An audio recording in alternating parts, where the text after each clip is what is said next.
Doom was unbanned in Germany in 2011. Wait, Doom was banned in Germany?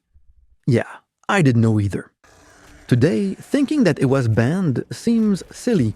Yet back in '93, those graphics were considered very impressive and realistic.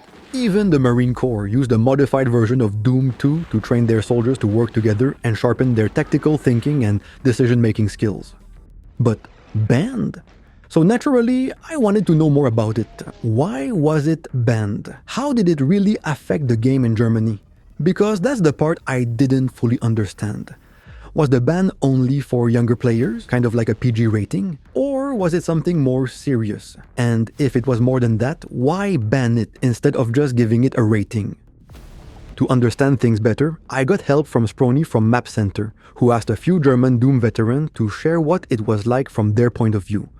I also got help from Schnucki Erdbeer, a talented artist who not only shared his experience, but was also kind enough to narrate these personal accounts. I put his link tree in the description if you want to check out his work.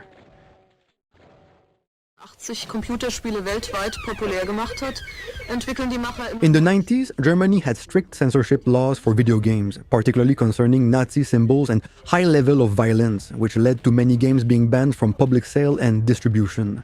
Victor had this to say. So I was born in 91, but we had our first PC in 2003 when Doom wasn't the hot thing anymore. But you could definitely not buy it in any normal multimedia store as far as I know. Big stores here were or are Saturn, Mediamarkt, Berlet or Konrad. The agency responsible for this was the BPJM, Bundesprüfstelle für jugendgefährdende Medien, or Federal Review Board for Media Harmful to Youth. The game was indiziert, meaning on the index. Yet, while the games weren't displayed, you could still buy them if you were old enough. Here's what another German Doom veteran had to say. If a game is being banned in Germany, it means that you have to be 18 years old to buy it, and it's forbidden to advertise the game openly, so you buy it almost under the table. This advertising ban also led to some funny renamings of the games in German PC magazines. Doom was often referred to as Verderben, meaning spoil, and Quake 3 Arena was Beben 3 Arena, being translated as Tremor 3 Arena. In more severe cases, certain video games were not only placed on the index, but were also classified as seized. Titles under this designation were fully banned from sale, possession, and public distribution within Germany. One notable example was Wolfenstein 3D, whose ban made the BPJM particularly cautious toward later releases from id Software and toward first-person shooters in general. The strictness came from Germany's youth protection laws and court rulings that saw video games as lacking artistic or expressive protection. This led to the creation of the USK age rating system in 1994. But then, why wasn't the game simply rated 18 plus by the USK so it could be sold in stores? Well, the USK wasn't allowed to rate games that potentially met the criteria for being banned by the Bundesprüfstelle. They explained that the original ban on Doom wasn't just because of how violent it looked, but because of how violence was presented. The real issue was that Doom focused almost entirely on shooting and bloody, sadistic violence, with no meaningful story elements, moral context, or quieter moments to balance it out. Basically, when the board reviews a game, they ask one key question. Does it show extreme violence against human or human-like characters without anything else to offset it? If the answer is yes, and the game doesn't offer other kinds of scenes like story, exploration, or peaceful interaction to neutralize the violence, then the board considers it potentially harmful to minors and can ban or restrict it. So, with Doom being banned, I can only imagine that it wasn't played in Germany, right?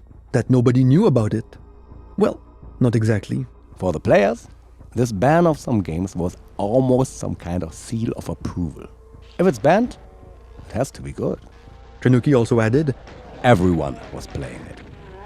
It was the age of piracy anyway. Everyone also knew it was on the index. Same with Wolfenstein.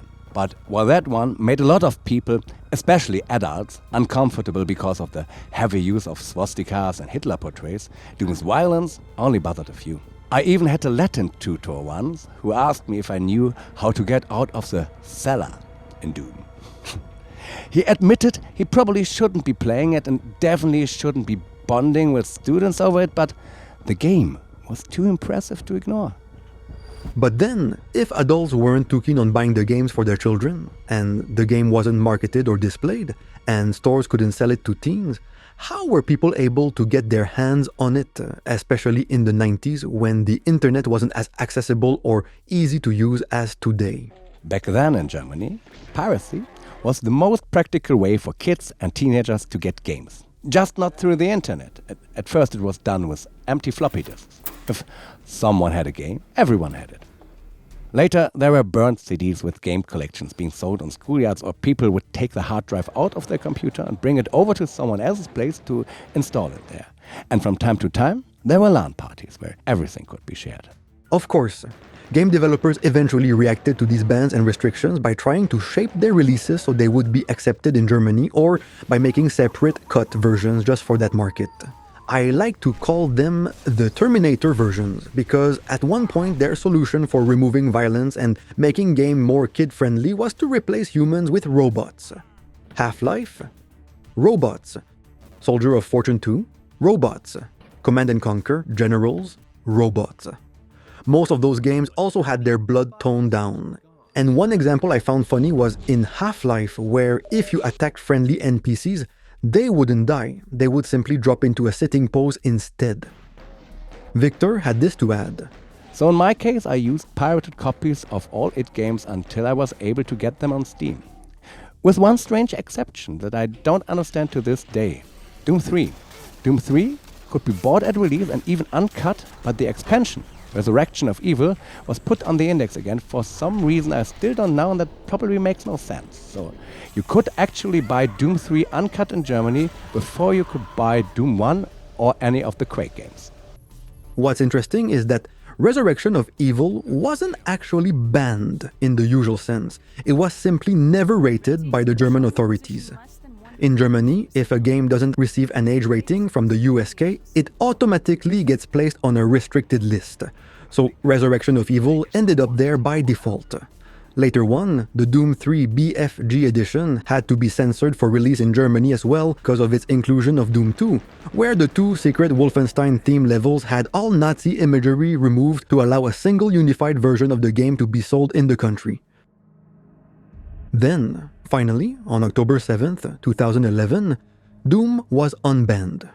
Bethesda successfully argued that the game's dated visuals made its violence far less impactful than it once was. The classification board agreed, declaring Doom mainly of historical interest and unlikely to appeal to minors. As a result, it officially received a USK 16+ rating, meaning it could now be sold commercially to anyone over 16. By 2018, the German court took another major step forward by recognizing video games as a legitimate form of art. This change led the USK to lift its blanket ban on Nazi symbols, allowing them to appear again on a case-by-case basis in works with artistic or historical value, such as Wolfenstein or historically themed shooters.